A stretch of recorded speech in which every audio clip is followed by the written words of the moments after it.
Junior and Stephanie decided to put God first, despite their fear and uncertainty about the future. What can we learn from their story today that will help us put God first in our own lives? Junior and Stephanie Roberts are owners of a catering service in Jamaica. They committed their lives to God and were baptized together a month after their wedding. Now, this young couple, committed to Christ, was faced with some serious professional decisions. By deciding to put God first in their lives, they've also decided to put God first in their business, which would mean taking out the wine and the seafood from their menu, which were favorites from their clients. And beyond that, they would also need to stop their activities on the Sabbath day. What if clients complained and went to their competitors instead? Did they have the courage to put God first, regardless of the consequences? Despite the fear and uncertainty about the future, they put God first in their business. At first, their business struggled. It was almost impossible to survive because most clients reached them, especially for seafood and alcohol, and the events mostly fall on Friday evenings and Saturdays. This dramatic change took a cut in their income. Would they persevere in putting God first, even at the risk of financial loss? With their faith tested several times, they finally felt the Lord's guidance. Today, both have never been happier, and their company is flourishing.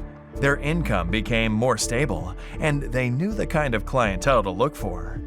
Ellen White wrote about this. The world and the churches are breaking God's law, and the warning must be given. If any man worship the beast and his image, and receive his mark in his forehead or in his hand, the same shall drink of the wine of the wrath of God, which is poured out without mixture into the cup of his indignation. With such a curse hanging over the transgressors of God's holy Sabbath, should we not show greater earnestness, greater zeal?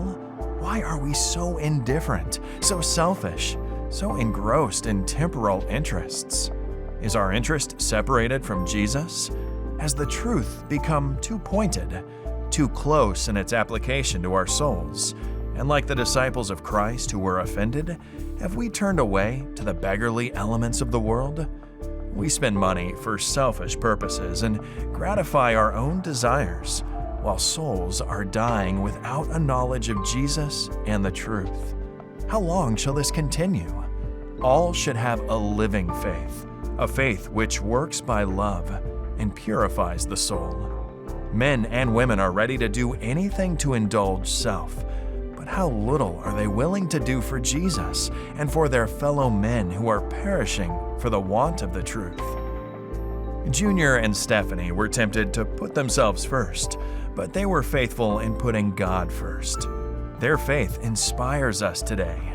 Jesus gave up everything to redeem us, and His love compels us to put His kingdom first in our own lives. As we return our tithe and promise, we are challenged to put God first.